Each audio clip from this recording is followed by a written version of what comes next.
Of course, the reason I'm in Canberra is to talk to the Prime Minister, to have the opportunity to speak to him and get his insight into what's happening, particularly what's happening in Perth right now. But this is an interesting chat because we talk about New Zealand marching with China. We talk about whether Google's actually going to pull out of the country. We spend a lot of time talking about the vaccine because, let's be honest, that's the only thing you really care about that this building could or couldn't do in the next little while. Here's our chat from his office a bit earlier today. When you've got these new virulent strains like we had in Brisbane, you don't know what you don't know, and they move a lot more quickly. Now, the breadth of how far this is applied, obviously different to what happened in the Northern Beaches, which was a much more localised lockdown. Right from the outset, I mean, I've never had an issue with a localised lockdown, and what you saw in the Northern Beaches in particular was a good example of that, but it was the same we saw in northwest Tasmania quite a long period of time earlier on in the pandemic. You do want to give your contact tracers a head start with something like this because it can move very fast. I mean, what we saw in Victoria with that second wave was devastating. And so, getting on top of it quickly is important, but at the end of the day, these are balanced judgments you've got to make. For those who are watching from Western Australia, I mean, this is quite a shock. I mean, you've had a very good run there, and that's great. But this type of event was not unforeseen. We've always said that, this idea of eradication, well, people are coming home. You can't stop Australians coming home. But also, it feels like several times last year we were talking about the new normal. But it feels like the new normal is one case equals shut it all down. Happened in Brisbane, close the borders to New Zealand, happens now in Perth. There was the Adelaide situation. Is this the new normal where we're going to get used to lockdowns for one case? No, I don't think so. I actually don't think that. I think what we've seen in Brisbane, what we saw in Perth now and what we saw in New Zealand, that was related to new virulent strain cases. And, that one case you can be at 100 a day in not a very long period of time. And that's what we're seeing overseas. When I speak to the European leaders, I mean, they weren't even doing genomic testing on the strains that were going through their countries. And that's why their case numbers were exploding. And so you get to that stage, you can't stop it then. And so, you've just got to take this one day at a time. So this idea of a new normal, or this is how it's going to be, it's just dealing with what's in front of us. Now, the vaccine starts being implemented. Our best understanding, our best timing at the moment is at the end of this month. And while that's not a guarantee against transmissibility, as the vaccine rolls out, I think this will see over the course of the year, because it takes some time, then we'll see, the practices change too. Is there a number written down somewhere that is the tipping point of X number of people vaccinated equals when cases pop up, we don't have to go back into lockdown? Is there a 25% is good or it's 100? No, it's all degrees, and it's all based on the situation at the time. The virus writes the rules, not you or I, and not chief health officers or chief medical officers either. It's their job to try and understand it as best as they possibly can and give us the best advice they can. But at the end of the day, it's leaders that have to make decisions. We don't, I don't delegate my decision-making responsibility to the chief medical officer. I listen to him very carefully. But ultimately, I know the decisions I take are the decisions I have to take, and that's the same for all the premiers and chief ministers as well. And you've got to take responsibility for those. And today I was making that point that when you're managing something like this, then if there are consequences to the decisions that you've made, well, you don't get a free pass on those. There's a political calculation that seems to be at the heart of some people's operations, which is win state elections by closing the borders, and then presumably at some point in the next 18 months, Scott Morrison and the Liberal Party are up for re-election. So if the economy is in any way dented because of closing borders, it'll be his fault. We saw that out of Queensland last week. Yeah, look, the politics of it is not my first sort of focus on this. Today, I set out pretty clearly that for us to do all the things we want to do this year, there's really important things this year. People getting back into jobs, people getting their businesses moving again, young people getting trained, going to universities, opening up again, not just domestically, but also, hopefully more broadly internationally. For that to happen, we've got to nail the delivery of this vaccine. And we took a big decision. It was about August of last year, because we foresaw that the rush on vaccines was going to be significant. And I don't just mean rushes from developing countries, developed countries. And we're seeing that in Europe now. And so we took the decision to create a sovereign vaccine manufacturing capability here in Australia, like we did on masks and a range of other things earlier on in the pandemic. And so we've built that with CSL down in Melbourne. They're producing them now. The first part of our vaccine delivery depends on those international shipments coming out of Pfizer and AstraZeneca. But that moves quite quickly into the broad mainstream balance of population inoculation. And that is from Australian-produced doses. So we're only a handful of countries that actually have this capability. And I can tell you, looking at what's happening overseas right now, pretty happy with that call. So you said today there's a good chance by October we could get the best to get everyone through. That's the plan, yeah, to get through it all by then. We may get there sooner. Australia, and every country has their challenges in getting vaccines. I was talking to Bibi Netanyahu a little while ago, and they're going great guns over there. They're a much smaller country. It's a very small country, but they've got challenges with temperatures and delivery into quite arid and remote areas. And I said, well, Bibi, we've got a few of those as well, mate. Everyone's sharing information about how this is done. Even the Eskies and well, he doesn't call them Eskies, but refrigerated transport receptacles or something like that. Eskies, mate. Eskies, jelly bins, as they'd say across the ditch. But that. All of those things, that's what actually rolling out a vaccine strategy, that's what Greg Hunt and Brendan Murphy and these guys, they're talking about Eskies. That's because if you don't talk about the Eskie, no one gets the jab. Yeah. And it's a very practical process we're now engaged in. I'm surprised by the number of people who'll send me an email suggesting some sort of nervousness about getting the vaccine. Now, obviously, you or I cannot convince the people who think that, there's microchips and DNA changing and all of that. But what do you want to say to people watching us tonight about why they've got to get that jab as soon as possible and why you can trust it just like you'd trust any other jab? I take my kids to get vaccinated in this country because I want them to be healthy and I want them to be protected from things that can seriously harm them. And when Jenny and I make that decision, we do it on the basis that we know there's a bloke called Professor Skerritt, who heads the Therapeutic Goods Administration, who's gone over the ins and outs of this vaccine backwards and forwards, up and down, every which way, and he's worked out that it's safe to take. And we have that system in this country, which means about 95% of Australians, children inoculation occurs. That's one of the world's leading inoculation vaccination rates. And it's the same process. We've ensured that process has not changed in any way. We're one of a few countries that have not gone down an emergency vaccination pathway. And that means the TGA has done the job. And so in the same way, I would take my own child to be vaccinated. Well, it's usually Jenny who does it most of the time, as you and I both. Let's be honest. Let's be honest. Anyway, I happily endorse and encourage for that to happen. Then I will do the same. And I'll take my mum. I think on this one, I know some older Australians might be a bit nervous about it as well. I think we're seeing a bit of that in the response. Maybe many of your viewers listening right now. In the same way that you used to take your kids to get vaccinated, I remember going with my mum and you walked in and there was that big table of little teaspoons with something pink in there. I got no idea what it was, but she told me I had to take it and then bang, in the arm. And mum took me to that. Well, I'll take mum this time. I think families have got to look after each other. And why? Because it helps all of us. I was interested to see today that you were very clear about saying basically the blank cheques are done. In terms of budget responses, you responded to the emergency, the triage, and now we are in recovery. 90% of jobs lost in the pandemic are back. That all supposes that we don't get third waves, fourth waves, fifth, all of that, right?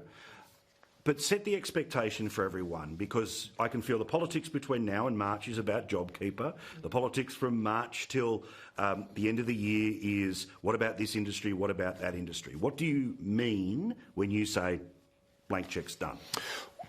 I think one of the mistakes, and I doubt it would have been your viewers who made this mistake, or you, Paul, but some form the view that when we stepped forward with JobKeeper, that this was some sort of ideological overhaul of the government. It was just complete rubbish.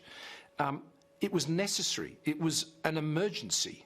You throw a life raft in when someone needs assistance in that situation.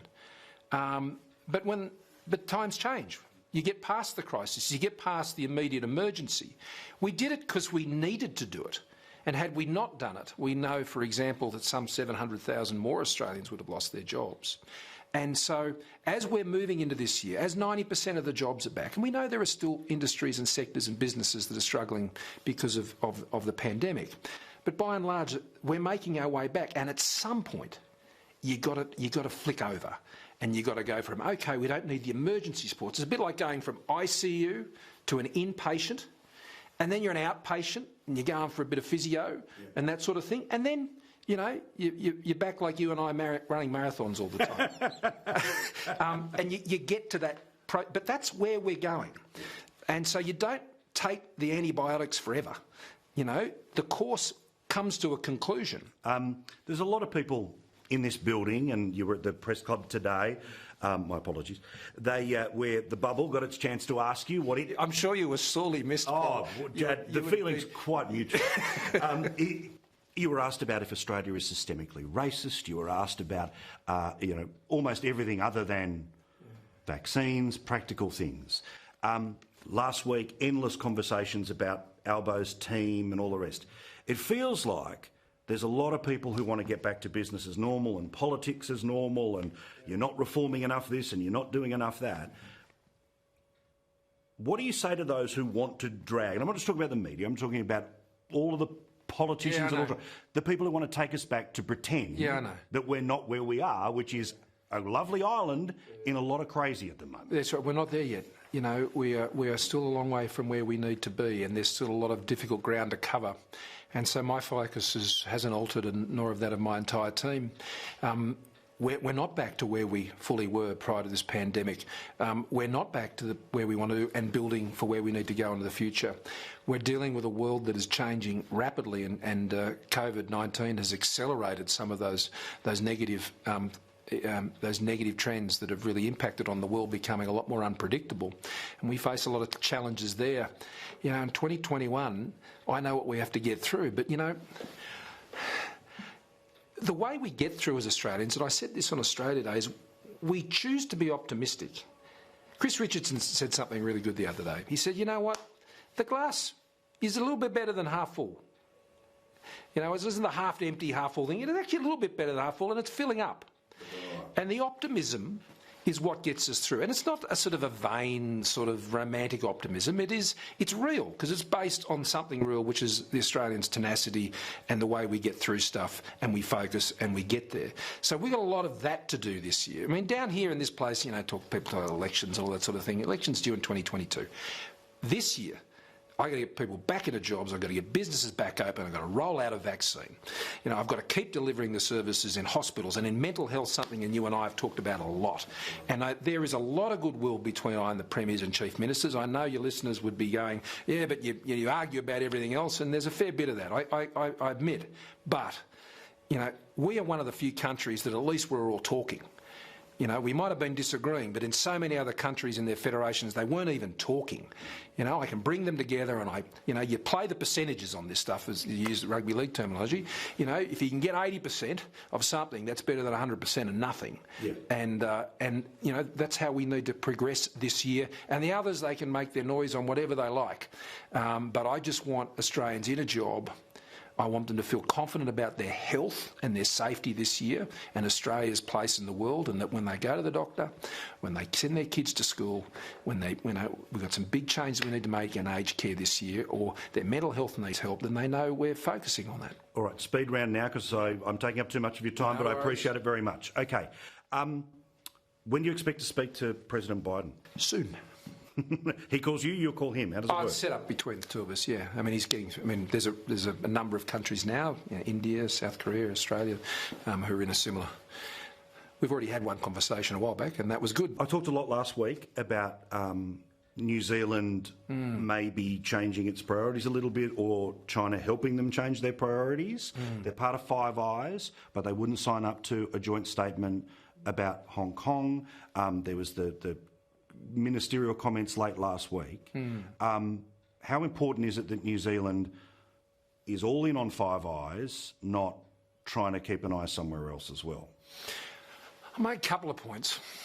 First one is what they ultimately signed up to with China only brings effectively their trade agreement to where we already were. But the Five Eyes is really important, and so are liberal market democracies. The OECD, Matthias Cormann, who we put forward, he's doing really well. We're in the last couple now, which is, it's fantastic. But all of these countries need to align more. There's another view about how the world should run, and then there's the view that we hold as liberal democracies, free market democracies, business-led economies, and on security issues and intelligence and how we work together to support our region and see them be sovereign and independent, that we can keep open seas, that there aren't parts of the world's oceans or seas that are inside and outside clubs. And this is very important, not just to Australia, but all liberal democracies. I don't take the view that, every system's as good as the other. If that were the case, we'd flip a coin each day and decide which way we run the country on, are we going to run on an authoritarian regime or a liberal democracy? Not liberal democracy all the way forever. Right. And we got to continue to maintain our vigilance over this. And to do that, we've got to stick together on this stuff. It's very important. Do you believe Google is going to pull the plug on Australia? I tell you, Microsoft would be pretty happy if they did. Talking to Satya, who runs Microsoft, Bing would go off. So, no, look, I'm going to be having a chat to the head of Google very soon again. I've spoken to them before. We're just trying to find a way through here. Neither do we want everybody stuck in the courts forever either. We'll just find a sensible way through here. But the thing about the digital world, and we've got kids, I worry about kids online and all of this, as we all do. It can be a very unsafe place. And, the golden rule for me is what happens in the real world has to happen on the digital world. Just the same rules. You can't behave in an uncompetitive way. You can't, abuse people and carry on like a goose, although plenty seem to. I don't think you should have a rule necessarily against all of that, but you're still being a goose. And we have to ensure that world, which is increasingly part of our lives, runs on the same set of rules. And a lot of the regulation, how taxation works, antitrust, competition laws, they've got to catch up. And, you can't have these platforms with a business model which is about being in the Wild West forever. The sheriff turns up eventually, and they might go through a few of them, but I tell you what, the sheriff eventually gets the rule of law and pace in this world. And it's very important it does, because our media, and as much as you and I both love them and at the same time may be frustrated from time to time, that's a good thing. And it's important that our commercial media, not just the taxpayer-funded media, is present and thriving, and because that's what upholds liberal democracies. Bloody oath. Now, can I present you with what might be the first potential controversy of 2021? Oh, dear. Would you like to declare now, early and on national television, will you be going to the football this year? Oh, yeah. Okay. Oh, I can't wait. I'm looking forward to Matty Moylan playing a lot of games this year, and he looks like he's pumped for it as well. There's nothing more optimistic than a Sharks supporter at the beginning of the season. Well, I'll see you for the Tigers towards the end of the season. Excellent. Hopefully I'll be feeling exactly the same way. Thanks for the chat. Good on you, mate.